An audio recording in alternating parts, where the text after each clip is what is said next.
Sogia, Balebua, Bialawane, Romia, Diala Lesto, Biara, Capuana, Balebua, Bialawane, Romia, Diala Lesto, Biara, Capuana,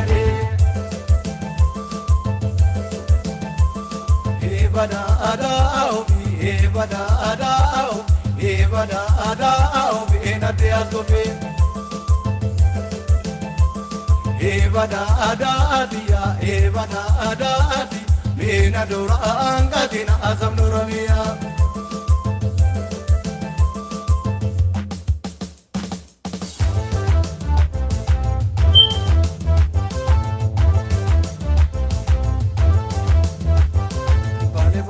Balebua, biarawane, madao mati alalesto, biara akamdohana de.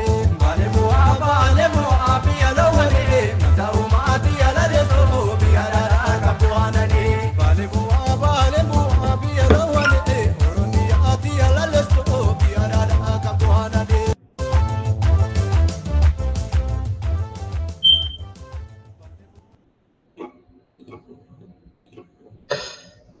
Kamooltaan akkam jirtu dhaggeeffatoota Jirraa Miidiyaa qophii keenya kan fulbaana 2 bara 2022 qabanneeti dhiyaanneeti jirra. Qophii keenyarraa akka sa'a Ameerikaa fi Kanaadaa naannoo kaaba Ameerikaatti guyyaa walakkeessoodha. Akka sa'a Oromiyaatti immoo galgalaadha. Baga nagaan dhuftan isiniin jenna. Keessummoonni har'a nu waliin jiranii obbo Saamu'eel akkasumas immoo durbee Saartuu jedhamanii keessummoonni keenya dhimma barnoota keessaayyuu dagaagina afaan Oromoo biyya alaa ijoollee Oromoo alatti dhalatanii guddatan yookiin immoo biyya kana dhufanii as jiraatan gahee barnoota kana afaan kana guddisuu irratti maal of harkaa qaban kan jedhu irratti isaan dhiyeessinee jirra. Gamanumaan gara keessummoota kiyyaatti deemaa keessummoonni of barsiisanii gara gaaffii fi deebii keenyaatti deemna. Baga nagaa dhuftanii obbo Saamu'eel akkasuma durbee Sartuu mee gabaabsaatii of beeksisaatii dhaggeeffattoota keenyaan achi gara gaaffii fi deebii keenyaatti deemna. Obbo Saamu'eel isinirraa hin jalqabaa galatoomaa. Hayyee fayyaa ta'a nu sagantaa kanarratti nu affeeruu keessaniif maqaan kee akkuma himamee Saamu'eel Komichaa jedhama. Barsiisaa afaan Oromooti. Ollaa wajjin hojjedha.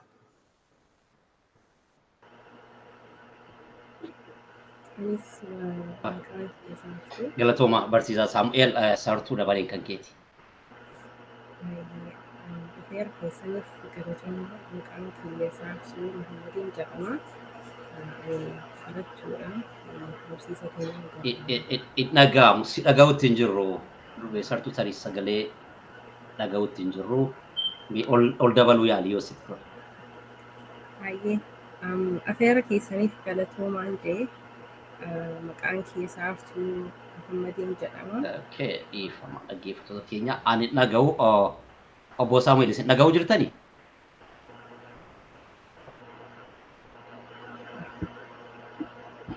Inni dhaga'amaa isinitti obbo Saamu'eel?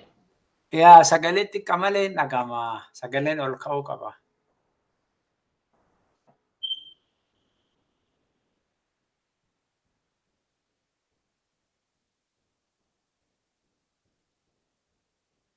Tole ageeshiin sirreeffattutti obbo Saamu'eel isin waliin itti fufnaati.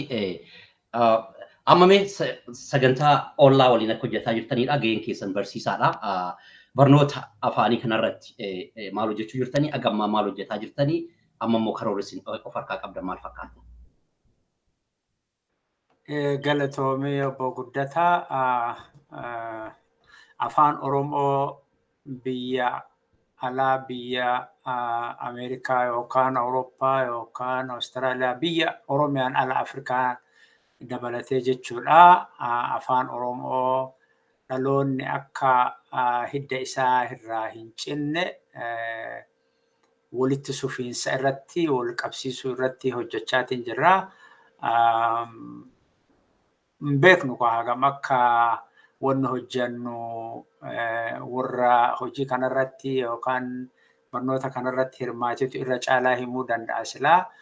isaanillee yeroo adda addaatti dubbatu nuti gama kennaan akka ollaa wajjin hojjetaa jirrutti anii fi gargaartuun Tiyasaartuun hamma dandeenyeen afaan kun akka dhaloota dhaqqabu ijoolleen biyya alaatti dhalatan yookaan kan asitti guddatan ka afaan irraa gargar citan akka deebi'anii walitti sufaman irratti gargaaraa jirra. Akkanumas warri firoottan Oromoo namoonni Oromoo afaan Oromoo seenaa Oromoo beekuu baratan kan ammoo dhalootaan Oromoo hin taanellee nama hedduutu itti hirmaataa jira. Isaan kunillee tarii namoota Oromoo ta'anii biyya sadaffaa kana qubsiifamuun dhufan akkanumas Afrikaa keessatti illee namoota baqataa ta'anillee Oromoo ta'anii biyyaa bahan namoota warra kana wajjin hojjechuudhaan walitti dhufeenya qabanii waan Oromoo kana akkuma dhagahaniin namni hedduun gara nyaattoon itti dhagahamatiin jira. Kanaaf afaan illee beekuu barbaadu waan saba kanaa kanuma gaawwanni hojjechaatiin jirru haga amma waan hundi keenya nu dandeessisen. Duranatti ammoo sagantaan kun akka babal'atu yaadameetiin jira.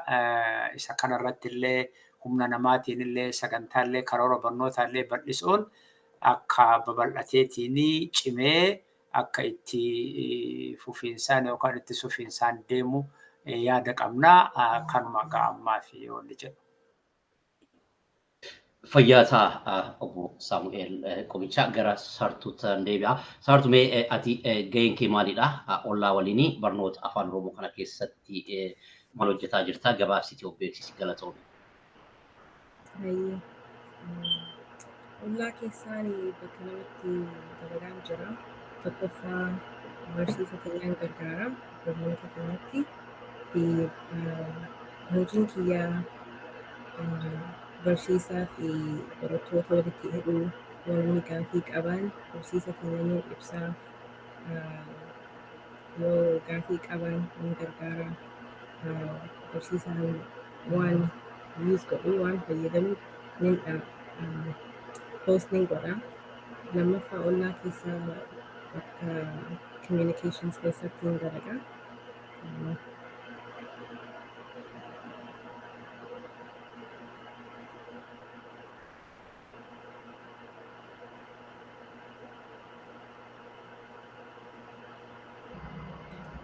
Galatoomi Saartuu egaa galatooma isiniin jedha maqaa dhaggeeffattoota keenyaati gara obbo Saamu'eelitti deebi'a.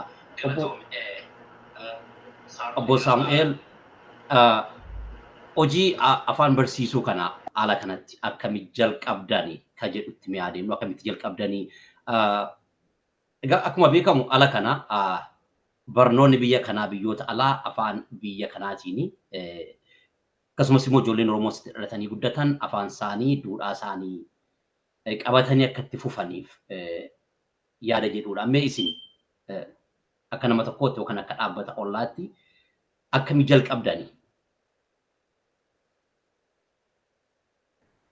Hojiin kiyya barsiisaa ture biyyatti illee barsiisaa waan ta'eef naa biyya lammaffaa gara biyya keenyaa deemullee afaan kun biyya keessatti dubbatamuu malee hiree barnoota akka hin qabne barnoota wajjin akka hidhata hin qabne waan beekuufi biyyatti illee kanumarratti hojjetaa waan turreef namni keenya akka afaan ofii barreessuu danda'u dubbachuu qofa oduu hin taane akka barreessuu danda'u waan itti amanuu fi isuma kana keenyatti tattaaffii guddaa godhaatiin turre hiriyoota kiyya wajjin. Erga achi as dhufne immoo asitti illee biyya Kanaadaa yookaan Ameerikaa Awurooppaa keessa namni haaluma jireenyaa irraa ijoollee afaan qabsiisuu fa'aa afaan barsiisuu irraa itti hanqina guddaa arga. Utuma asin dhufeen naa galaa ture wanni suni erga as dhufeen boodallee yoon ilaaluu wanni suni akka rakkoo guddaa ta'e waan argee fi kaka'umsa fudhadhee Hamilton Ontaariyootti waan kana jalqabee ganna tureeyyuu biiroo barnoota Wentworth Catholic School District jedhama achi dhaqee isaanii waliin dubbadhee isaan waan Oromoo jedhamuyyuu hin beekan Oromoo nu maalinni was Oromoo hin beekan maqaayyuu kana isaanitti himuudhaan isaanillee akka Oromoon maal akka ta'e hubatan gochuun achi booda sagantaa barnoota ummanni biyya kana immigrant yookaan biyya kanatti qubatee as jiraatu kun haaluma adda addaatiin dhufaa namni faayidaa akka kanatti fayyadamanis nan hubadhe biyyoota akka Afrikaa irraa dhufan qofaa miti Awurooppaa irraa kan dhufan Eeshiyaa irraa kan dhufan biyyoonni jajjaboon akka Xaaliyaanii akka Poorchugiis kunniin biyyoonni afaan ofii barsiisuu barbaadan biyyoonni adda addaa biyya Arabaa irraa afaan ofii barsiisan kenna ammoo namni kenna ammoo waan kana qubayyuu hin qabu ta'innaa hin beekan yeroo hin qabnudha rakkoon guddaan himamu kanarraa kan ka'e jara wajjin haasa'ee bara ijoollee qabdu qabna sa'aatii kanatti barsiisna jedhanii anaaf illee leenjii naaf kennanii achiin booda ijoollee maatiin baay'een illee hin jiru Hamilton keessa maatii gara 15 hin caalle yoo jiraate isaanumarraa ijoollee gara 20 olii arganne isaan barsiisaa ture jechuudha waggaa lamaa yeroo kanatti dhugumatti uummanni hawaasni biyya Kanaadaa kun kan magaalaa Hamilton keessa qubatan afaan ofii kan barsiisan illee waa'ee Oromoolee beekuu jalqabanii waa'ee Oromoolee dubbachuu jalqabanii achiin booda ammoo gara Kaalgaarii kanas dhufee gara Kaalgaarii as dhufee yoo jedhu ammoo haala waan adda addaa irraa natti hin tolle barsiisuun akka ani yaadu san hin taane namni baay'eetu jira as akka Hamilton san utuu hin taane namni baay'eetu jira Oromoon bal'atu jira garuu waan barnootaa kana namni irraa dubbatu hin jiru dhugaa dubbachuuf hedduu hawaasa irratti illee community irratti illee guddaan haasa'ee guddaa dubbadhee inumaa booda dhiise jechuudha haasa'uma iyyuu dhiise booda online makana kun waanuma tokko yoo ilaalu ollaa kan jedhu maqaa ollaa jedhu kana argee isaanitti miseensa ta'e odeeffannoo tokko isaan wajjin otoo argataa jiru beeksisa arge beeksisa barnoota afaan Oromoo jalqabuuf taana ka jedhu baasanii argee nan gammadee achi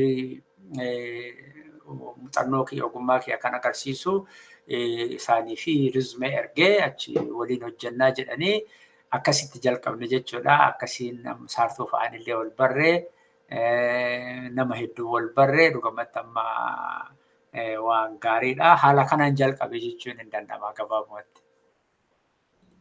Galatooma barsiisaa Saamu'eel galatoomaa isiniin jennaa maqaa dhaggeeffattoota keenyaatiif saartuu gara keettan dhufa. Akkamitti ollaa waliin akkamitti jalqabde hojii kana ollaa waliin akkaataan itti hojjetaa jirtu sa'aa kee kennitee volunteersisa jedhanii akka gargaaraa jirtudha akka odeeffannoo qabnutti maaltu tajaajila kana tajaajila bilisaa ollaa waliin taatee saba kee ijoollee dhuftu ijoollee si fakkaatan sitti guddatanii gargaaruu irratti hojjetaa jirta maaltu si kakaasee hojii kana akka hojjettu si godhee fi mee ati yoo afaanicha akkamii baratte afaan biyya baratte moo erga dhuftee baratte moo maal fakkaata saartuu? Galatoomi. Ani asumattiin dhaladheen guddadhee biyya kanarratti ani yeroo biyya ijaan argeen beeku. Kanaafuu ani akkuma tiyya wajjin guddadhee isiitu afaan nu qabsiistee nu barsiistee nu gargaartee kanaafuu dura fedhii afaan ishee barachuun qabaate onlaayinitti bilbilaalee online barnoota isaanii argeen seenee bara 2020 achittiin seenee baradhee kutaa gama keessaan seenee afaan Oromoo Oromoon firoomtuu fudhadheen ture san booda na gaafatan yoo isaan wajjin hojjechuu fedhee akkasittiin seene amma waggaa tokko ta'e eegaan seene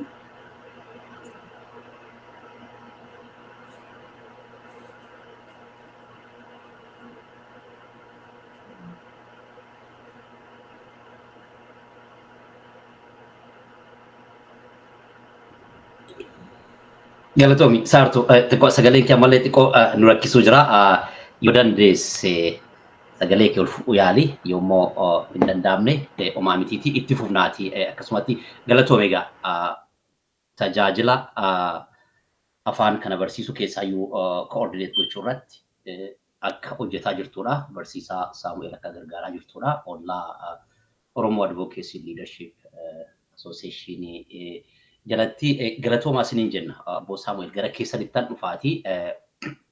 Egaa akkuma arginu sochii adda addaa keessaa biyya Kanaadaa fi Ameerikaatti ijoollee asitti dhalatanii guddatan ijoollee qofa otoo hin ta'in maatiin illee aadaa isaaniitti akka ciman eenyummaa isaaniitti akka cimanii hojiilee hojjetamaa jirantu jira. Hojii kana keessatti keessaa biyya Kanaadaa warra jirtanii gahee guddaa taphataa akka jirtanidha. Tibbana feestivaala guddaa biyya sanatti akka qopheessitanii fi ijoolleen Oromoo akka ijoollee biyya guddatteetti agarsiisa adda addaa agarsiisaa kan turanidha. Argaa kan turre. Hojii akkasii sana egaa isintu duuba jirra jenneeti amanna namoota keessanii barsiisota namoota saba kanaaf fuuldura deeman warra umuriidhaanis akkasumas immoo uummatichaaf aadaa isaa fi duudhaa isaa irratti uummaticha akka cimu hojjetaa turtanidha. Mee feestivaala akkasii sana qopheessuu irratti gaheen keessan yookaan immoo ijoolleen achi jiran maal fakkaata ture ka jedhu nutu Obbo Saamu'eel keessan. Feestivaalli kun dhuguma galatoomii. Feestivaalli kun kan qophaa'e Edmontonitti kan aadaa uummattoota biyya Kanaadaa keessa jiraatan hundumaa kan itti mul'atu. Feestivaala kana kallattiidhaan kan qopheessan hawaasa Oromoo kan Edmontoniiti. Haa ta'uuti malee raawwiin Oromoon addunyaa irra jiru godhu hundi achi keessaa qooda qaba. Bakka adda addaatti sochiin dargaggoon, sochiin dubartoonni godhan, sochiin maanguddoonni akka hawaasaatti waliigalatti hojjennu hundi qooda achi keessaa qaba. Isaan immoo kallattiidhaan waggaa gara 8tiif gaafataatiin turanii waggaa 8tiif koree waan kana qindeessu gaafataa turanii eeyyama hin arganne guddaa gaddii nama keenyatti dhagahama. Maaliifi Oromoon Itoophiyaa waan jedhu koominitiin waan jiruu fi Itoophiyaa kan jedhamu suni akka hundumaa bakka bu'utti ilaalama. Isaanillee kana himanii haa ta'uti ammoo waan Oromoo waan saboota garaagaraa gara 80 olii biyya san keessatti argamanitti wanti dubbatan hin jiru. Alaabaa tokkitti biyya sanii fidanii achiin gara kaan sirbisiisanii uummanni kun irraa waan beeku hin qabu galan jechuudha. Namni keenya ammoo achi keessatti ofii hin argu.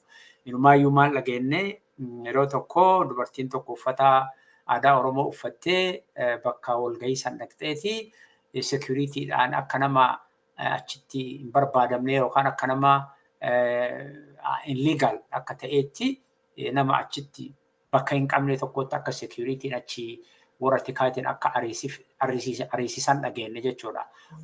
Aadaa Oromoo uffattee waan dhaqxeef jechuudha. Kuni nama keenya irratti hedduu aarii guddaa fi xiiqii guddaa uume.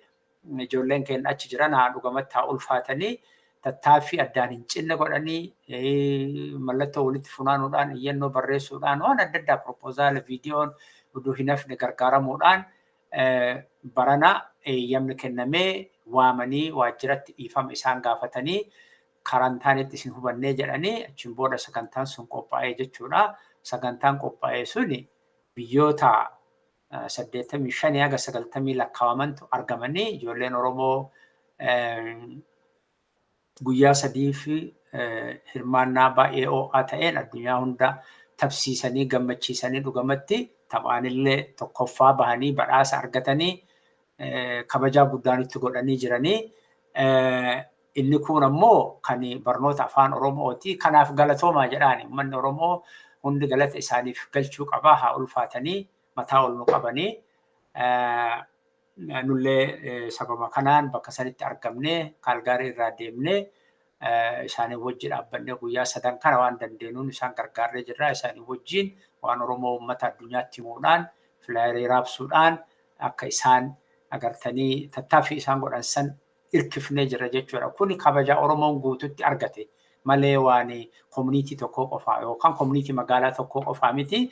Kan afaan Oromoo ammoo achi dura utuu inni hin kabajamin hin dura as Kaalgaariitti ijoolleen afaan Oromoo baratan dhugamatti nama gara 200 ta'u ijoolleen daa'imman asitti dhalatan afaan Oromoo ani kallattiidhaan hin barsiisne garuu warra barsiisan kana wajjin qunnamtii qabna.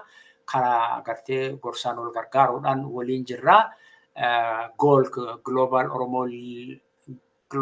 Oromo Media Corporation waan akkasiiti maqaan namoonni dogoggore isaantu hojjete waan kana kan gaggeessu ijoolleen xinnoon kun akka gaariitti afaan Oromoo baratanii aadaa Oromoo baratanii oduu durii baratanii hidda isaanii lakkaa'uun waan baay'ee nama boonsaa dhiheessanii jiru. Kuni waan baay'ee jajjabeeffamuu qabu. Booda irratti yoo yeroon argame isarratti dhaamsi dabarfadhu hin jira. Kan barnoota ilaallatee sagantaa nuti ol'aan hojjennu kanaa miti. Isaan ammoo kophatti waan kana hojjetanii dhugamatti waan baay'ee nama gammachiisa hojiin isaanii. Isaaniinis ulfaadhaa jechuun barbaada.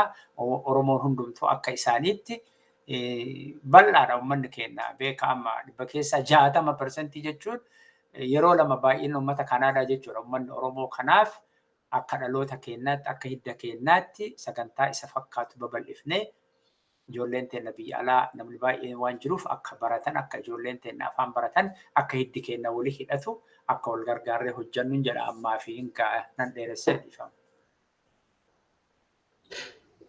Fayyaataa mee jidduudhaan saganticha kan Edmonton Kanaadaatti qophaa'e xiqqoo dhaggeeffattoota keenya caqasisneeti itti deebinaati nu waliin turaa isiniin jenna.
Galatooma egaa kuni keessaayi sagantaa Edmonton Festivaala Oromoo kan bara 2022 Kanaadaa magaalaa Edmontonitti qophaa'edha. Egaa obbo Saamu'eel fi durbee Saartuun qophiin akkasii kuni namoonni baay'een cichoomina guddaadhaan hojjetaniiti. Ala kanatti namni yeroo hin qabu jedhama. Deebi'ee immoo yeroo hojii isaarraa hambisee waa'ee duudhaa ofii aadaa ofii fi afaan ofii irratti cichanii sagantaa akkasii qopheessuudhaan addunyaatti afaan ofii akka guddatu agarsiisuu qofa otoo hin ta'in afaanichi akka guddatuu fi akka dhaloonni itti madaku akka dhaloonni haala kanatti dhalatee guddatu akka irraan fagaanne gochuun hojii guddaadha jedhameeti kan amanamu. Saartuu mee koomitimentii yookaan immoo cichoomina namoonni akka keetii ijoollee shamarran akka keetii qaban kana akkamitti ilaaltaa gara fuulduraattis akkami itti fufuu qaba ka jedhu irratti yaada kee gabaabsitii nuu kenni Saartuu. Ijoollee Karrayyuu hedduu jira. Oromummaa isaaniitti nama jabaa tahanii garuu afaan Oromoo hin barre yookiin baruu sa'aatiin kennine. Kanaafuu nuti dargaggee hedduu qabna. Kanaafuu guyyaa asitti baanaa isaan nu wajji fidu fedhii qabna.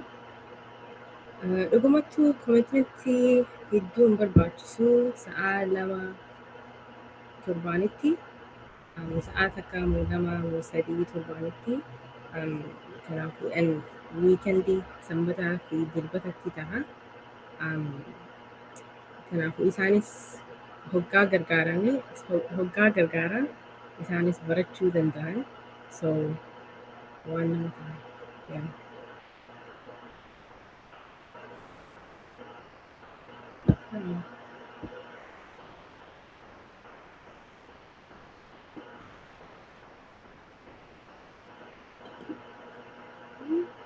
Galatoomi saartu obbo Saamu'eel gara keessanitti dhufa. Hojiin akkasii kun gara fuulduraatti itti fufee akka cimuuf akkasuma immoo namoonni agamaa hojiin akkasii akka gaarii akka hojjetamuuf gargaarsaan goone deebiitii immoo maatiin keessaayyuu maatiin gahee guddaa taphata jedhamaa ijoollee ofii aadaa isaanii irratti cichanii afaan isaanii akka baratanii afaan barachuu qofa otoo hin ta'in afaan egaa barreessuu danda'uu qaba namni tokko afaan ofii barreessuu dubbisuu fi dubbachuuni yoo kun sadan yoo guuteedha namni suni afaan sana hin danda'aman ni beekaa yookaan influensiidha kan jedhamu namoonni dubbachuu qofa otoo hin ta'in barreessuus akka danda'anii dubbisuus akka danda'anii wanti godhamuu qabu maalidha? Deebiitii immoo isin effartiin isin godhaa jirtan tattaaffiin isin godhaa jirtanii wanti namni irratti isin gargaaruu qabu namoonni akka keessanii barsiisonni yookaan ollaa jalattis namoonni fedhiidhaan dhufanii isin gargaaruu akka danda'aniif wanti dhaammattan yoo jiraate cichaniillee namni hojii kan akka itti fufuuf karaa akkamii deemuu qabnaa kan jedhu irratti yaada keessan nuu kenna. Gaaffii guddaa maaliif gaaffii guddaa ta'a? Afaan tokko hin beekne jechuun yoo ogummaa afaanii afran guututti dandeenya jechuudha. Dhagahuu gaafa dhalanne dhagahuu jalqabnaa dhagahuu dubbachuu dubbisuu fi barreessuu afran kana yoo hin danda'ini namni tokko afaanuma dubbachuu qofaan dhagahuu qofaanii yoo barreessuu hin danda'ini dubbisuu yoo hin danda'ini guutuu miti.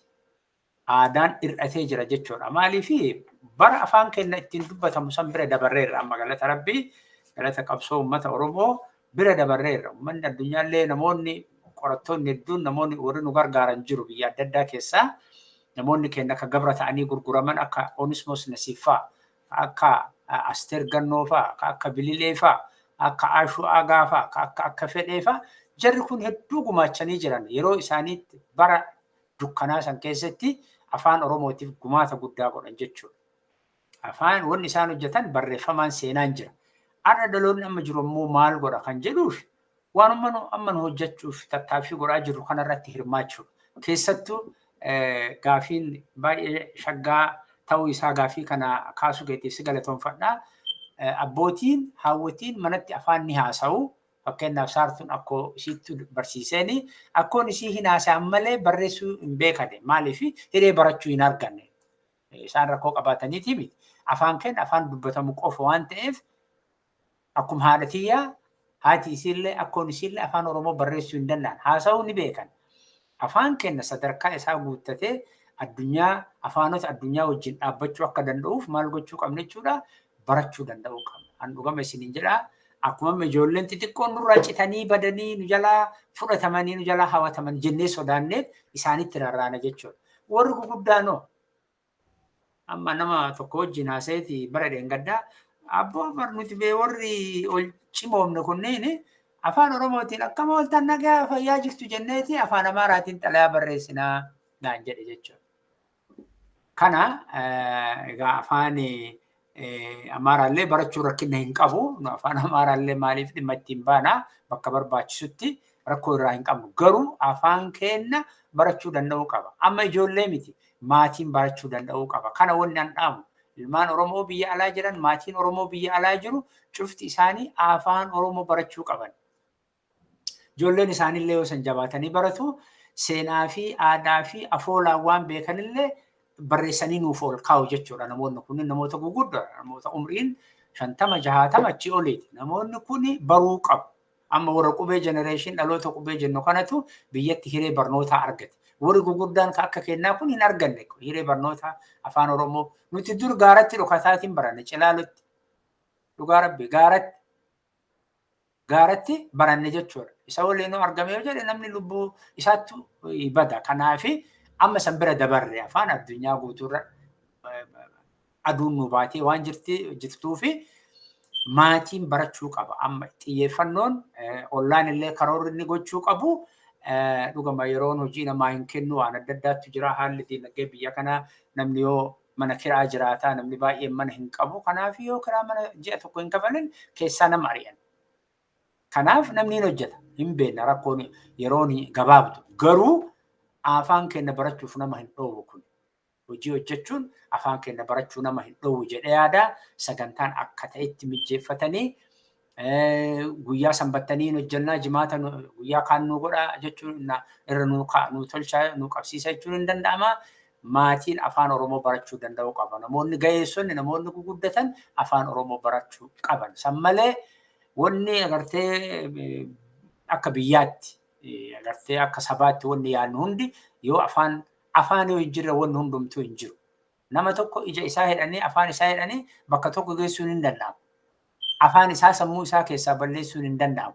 Afaan isaa ijoollee isaa barsiisa jechuudha. Kanaaf sagantaan afaan barsiisuu kun kan ijoollee qofa otoo hin taane namoonni ga'eessonni illee itti hirmaachuu qabu. Hawwatiin, abbootiin akkuma hawaasummaan walitti dhufan kana afaan kennaa fi yeroon kennamee fi sagantaan kennamee fi irratti yaadnee afaan keenya akka guddatutti akka babal'atutti irratti hojjechuu qabnaan jedha. Kanuma jedha gabaabattee. Galatooma Fayyaataa obbo Saamu'eel achumaan gaaffii kan isinumaa fi deebisaati.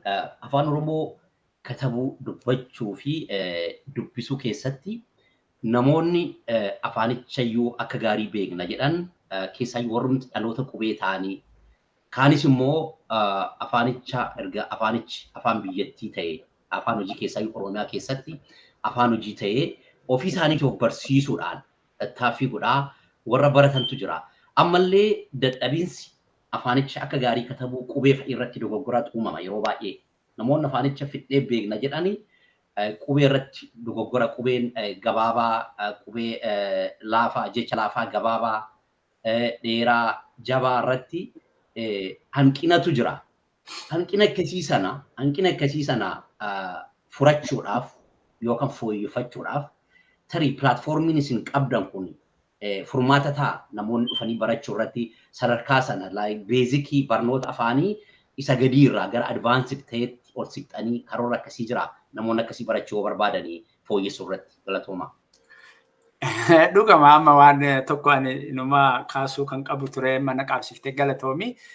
Miidiyaa irratti amma miidiyaa irratti Facebook haa ta'uu fakkeenyaa fi OMN haa ta'uu Oromiyaa 11 haa ta'uu Jirraa haa ta'uu Keelloo haa ta'uu hedduu qabna miidiyaa hedduu qabna. Isaan irratti yoo maqaan namaa barreeffaman yoo jechi tokko barreeffamu himni tokko yoo barreeffamu qubee jajallate argita yeroo baay'ee beektaa nama aarsaa wanni akkanaa kun keessattuu namoonni gaazexeessitoota ta'an namoota idiit isaanii godhanii isaanii gulaalan qabaachuu qaban. Amma waanuma asirratti barreeffame kana ilaalaan ture jechuudha beektaa. You did really great job hojii gaarii hojjettee as keessa asirra bakka takka hin qabnaa haa ta'u immoo waliigalatti baay'ee gaariidha. Yeroo baay'ee yoo barreeffaman waan maal jarri maa akkana goote ijoolleen tun jedhee fa'aa of gaafadha jechuudha. Kanaaf barreeffamni utuu miidiyaa irra hin baaneen dura qubeen takka afaan keenya keessaa hir'achuun nu hir'isa nu hanqisa jechuudha.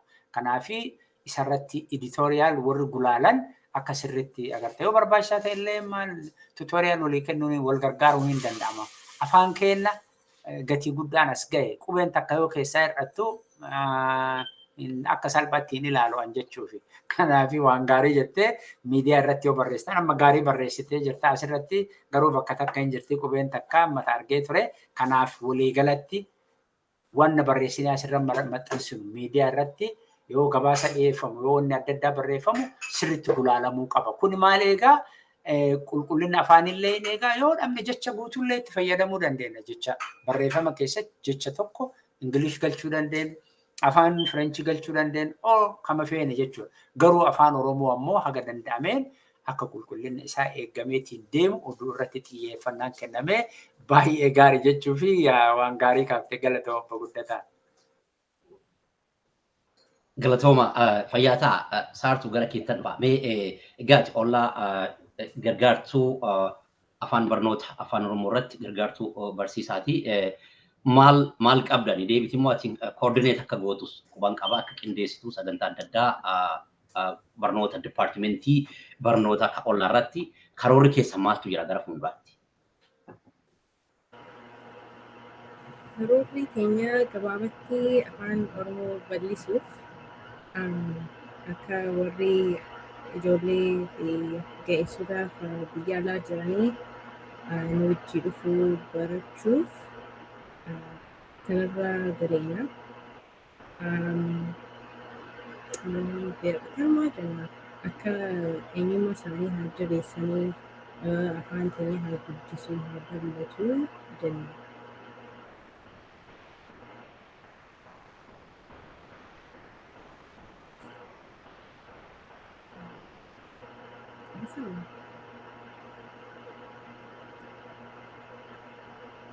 Galatomi gaafii kana obbo Saamu'eel isiniifan kenna isiniifis karoora isin qabda maaltu jira amma barsiisaa jirtu yoo gara fuulduraatti galmeen yoo jiraate galmeen yoomirraa jalqabama deebiitii sadarkaan amma isin barsiisaa jirtanii ijoolleedha moo namoota gugurdaas inni barsiistanii kan jedhu irratti mee achirratti bal'isaatii ibsanuu kennaa sagantaa mafarkaa qabdan.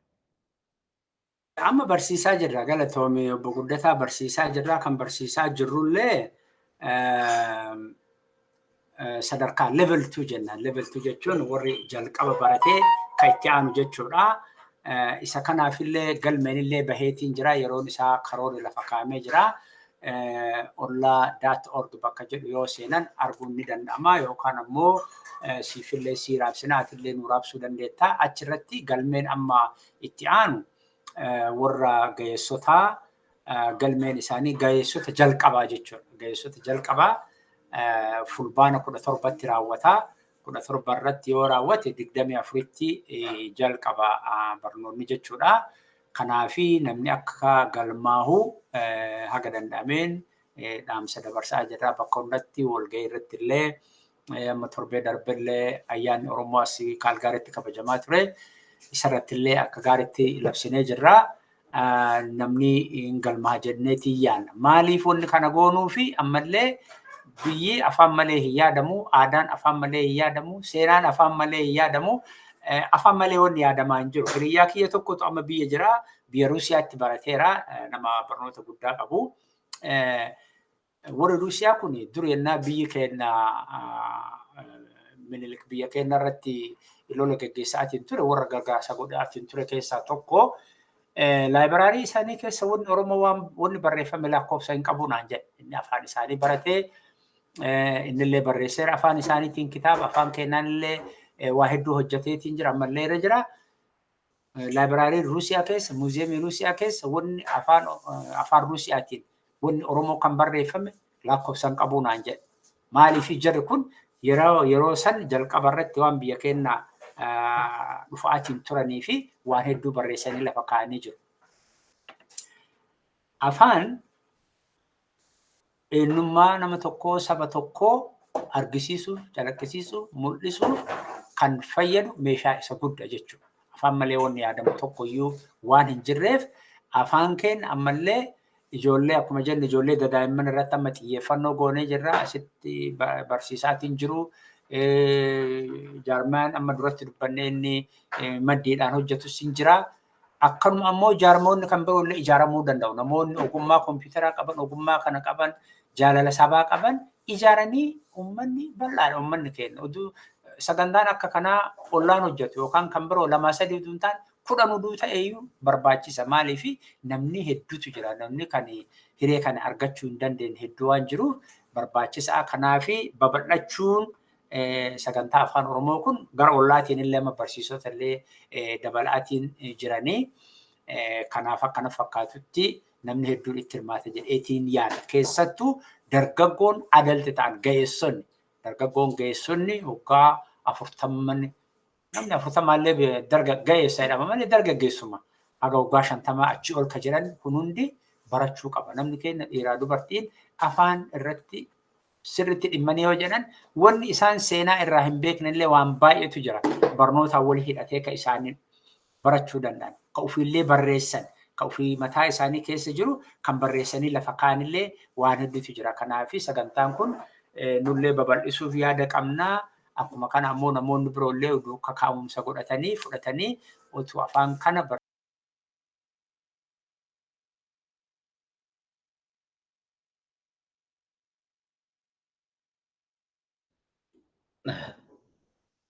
obbo Saamu'eel nu jalaa ba'an fakkaatu nuuf kalchaa isiniin jennaa aga isaan deebi'anitti sirbaata akkasii affeerraa nuuf kalchaa isiniin jennaa dhaggeeffattoota keenya.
Nagaan deebitanii obbo Saamu'eel nu jalaa baatanii turtaniiti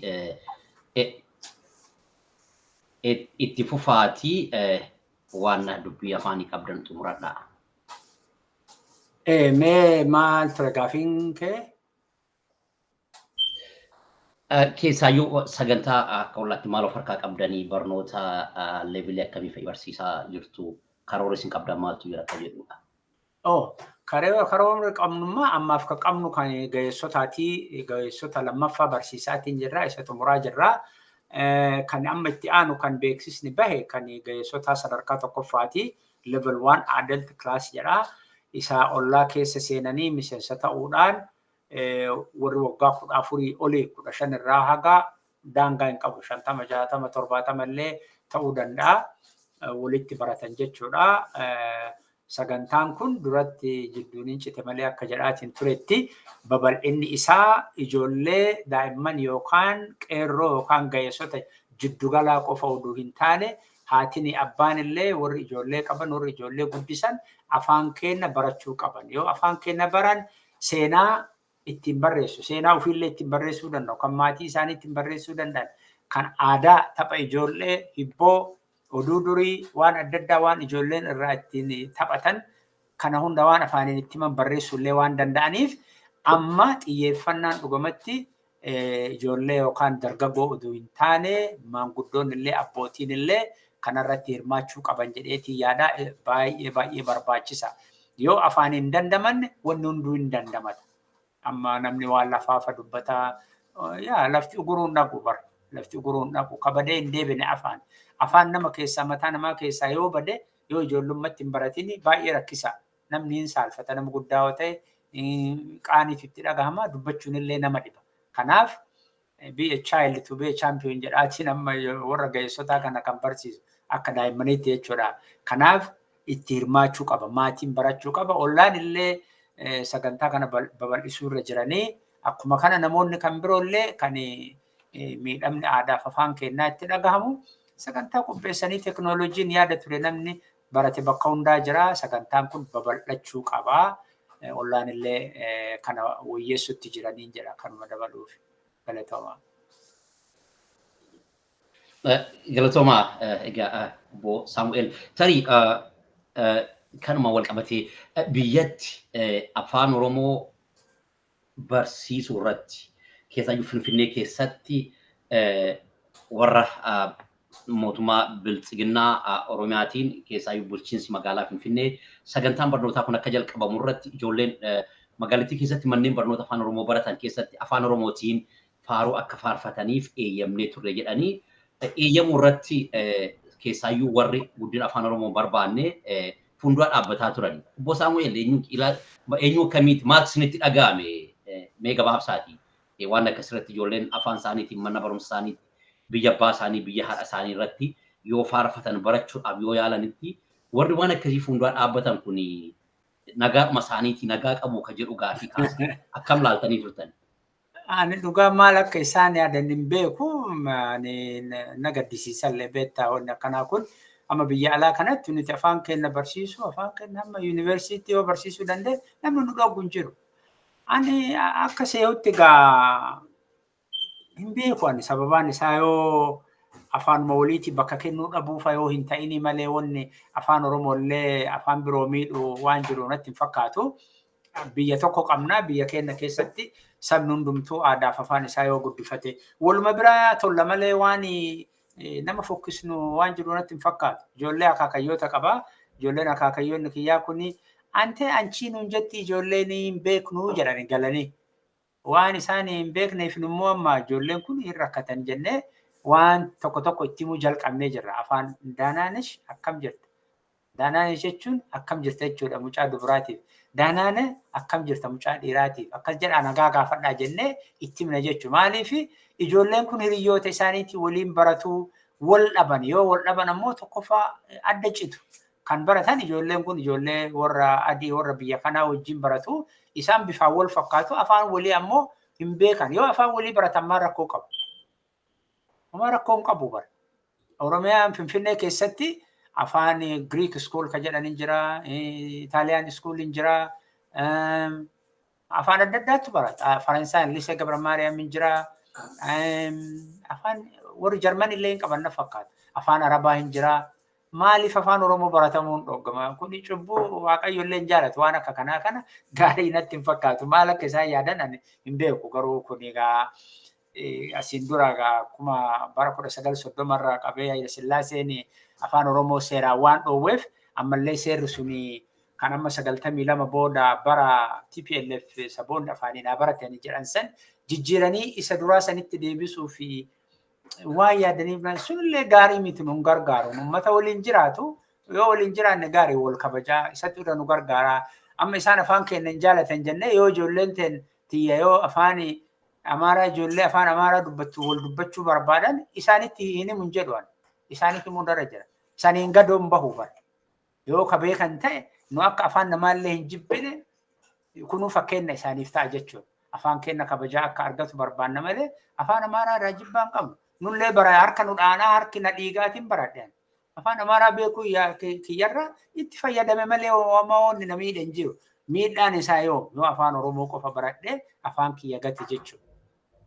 Galata abbaa kiyyaa, galata maatii kiyyaa, galata barsiisota kiyyaa, abbaan kiyya gaafa mana barnootaa asallaana galchu gurbaa ammaati alatti guddataa jirta. Waasii dhaamaa jedhee ta ormaa alaa ta warraa manaa walitti qabadhu akkanatti harka isaa akkan walitti qabadhu naan jedhe. Yoo alatti guddatte warraan adda cittaa hin rakkattaa jedhe jechuudha. Isii rakkoo san irraa na baraaree jira. Afaan Amaaraallee beeka itti fayyadama. Ijoolleen tiyallee yoo barbaadde hin barsiisa jechuudha. Homaa isaan hin miidhu afaan barachuun. Warri ammoo maaliif akka afaan saba biroo hin feene hin beeku ani rabbi isaanii haa dhiisuuti. Kanaaf lakkaa gaarii mootii wanni kuni ta'uu giddellem xuraa idillemennaa afaan kennallee ijoolleen haa baratanii faaruullee haa faarfatanii biyyin hundaa hin gaa waan jedhuudhaan dabarsuu barbaade isaaniifillee. Fayyaata obbo Saamu'eel galatoomaan jedha.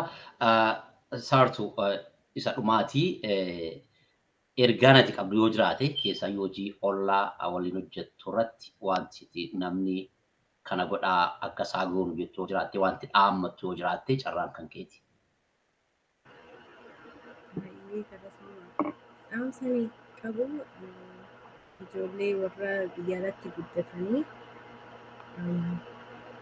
akkuma barsiisaan jee yoo afaan keenya barree eenyummaa keenya ni jabeessinaa seenaa heera keenya barachuu dandeenya. Kanaafuu hoggaa organizationii akka ollaa hoggaa jiran gargaaruu qabna. Waan guddaa dalagaa jiran miidiyaalee haa hordofnu akka saba keenya akka bakka guddaa haa bakka guddaa haagayaan jechuu fi nutillee barnootaatis itti jirra hojii itti hojirra garuu nuti sa'a keenya bakka adda addaan qoqqooduu ni dandeenya. Anis akkanumatti godha. Nin baradha. Yeroo hojii nin hojjedha. Garuu ammallee sa'aatii fayyaa numaan fanna ollaatti maaliif abdiin qaba akka nuti waan tanaa sagantaa kana kan afaan Oromoo akka guddisuu dandeenya abdiin qaba. Kanaafuu isinis warra biyyaadhaa jirtan warri asitti guddatan kottaan hojii dalagaa yookiin kottaa hojii baradhaa jechuudha.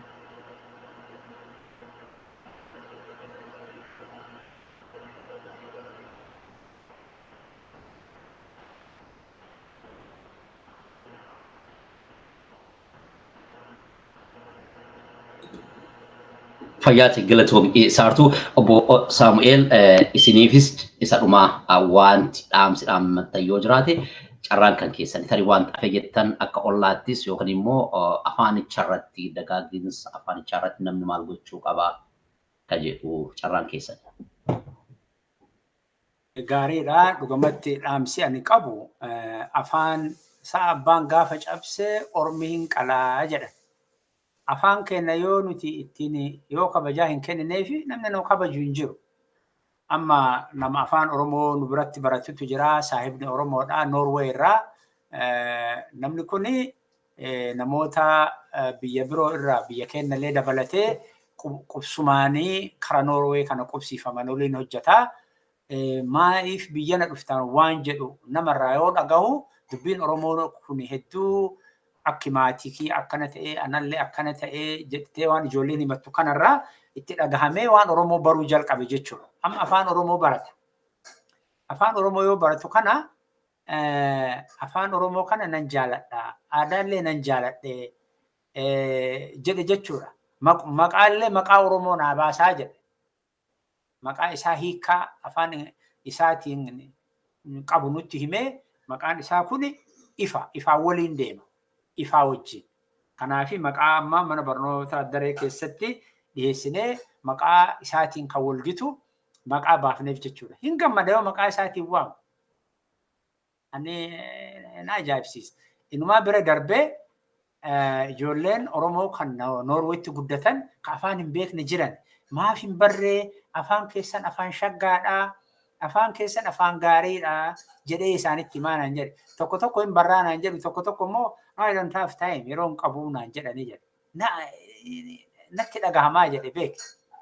Amma inni bakka keenya ta'ee waan afaan Oromoo ijoollee Oromootti himaa jira jechuudha. Waan afaan Oromoo ijoolleetti himaa jira jechuudha.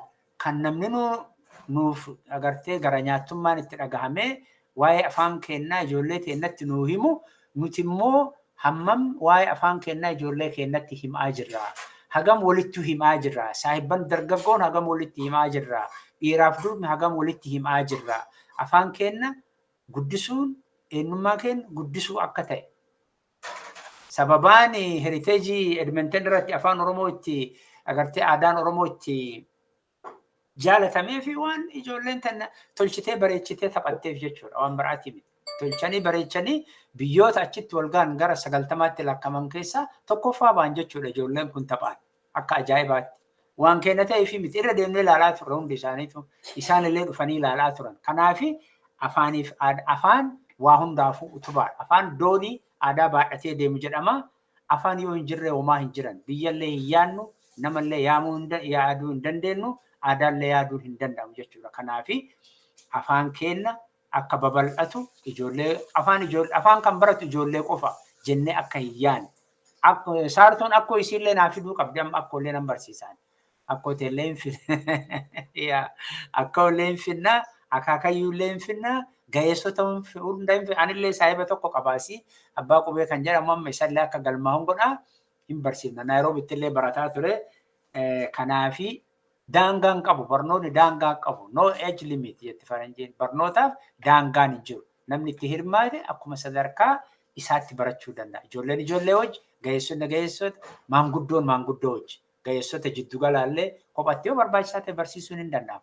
Maanguddoollee yoo namni yoo baay'inni namaa jiraate jechuudha. Kanaaf waliigalatti maali afaan keenya malee kabajaan hin jiru, aadaa keenya malee afaan hin jiru, afaan malee aadaallee agarsiisuun seenaa kaa'uun barreessuun galmeessuun hin danda'amu. Kanaaf afaan keenya irratti haa jabaannu.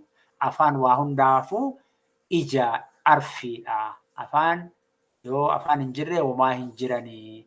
Yoo mataa buletti sabbata maranii sani nama afaan qabutu waa'ee aadaallee dubbata. Kanaaf haa jabaannu walaa gargaarru Oromoon bakka jirru hundaa jedhaa isinillee warri miidiyaa hiree nuu kennitan. Kanaaf galatoomaa barsiistuu saartuunillee galatoomii akkollee nuu fiddaa manguddootallee hin yaasnaa hin barsiisnaa kanuma jedha kaa ulfaadhaa.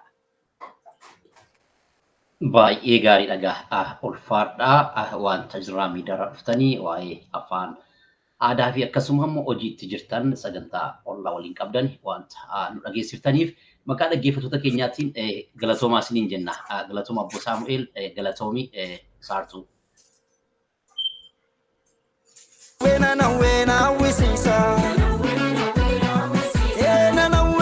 Wena wisisa Takka kolfani takka gadduun na duchisiisa kolfa walirraan cinne kolfuun na callisiisa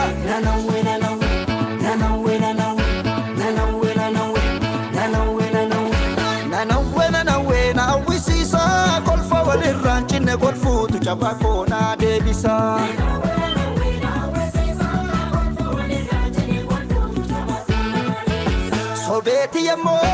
Sobeti yemmo cinachi mirga waya etno sobeti yemmo cinachi bita na dukkubammo tula marraro bero mama charrati fati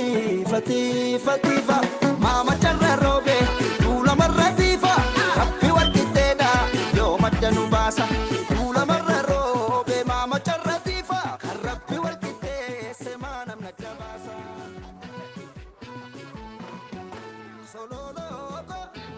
Egaa dhaggeeffattoota keenya wanta nu waliin turtaniif galata argadhaa isiniin jenna. Qophii biraa qophii adda addaa kan dhimma hawaasummaa, dhimma barnootaa, dhimma dinagdee akkasumas dhimmoota fayyaa akkasumas immoo sagantaa siyaasaa tarii uummata Oromoo inni gargaara jennu yeroo adda addaa qabannee dhiyaanna.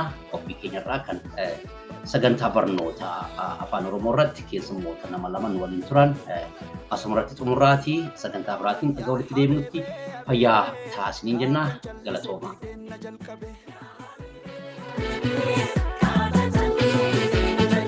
Ya habebe maalan callisa cina cabe Ya habebe kojatu habebe gamasi kuno nanokola fayyin rasi habebe kojatu kutaye mborra karoki adabe alamanni korra Ya habebe maalan callisa kideenna jalqabe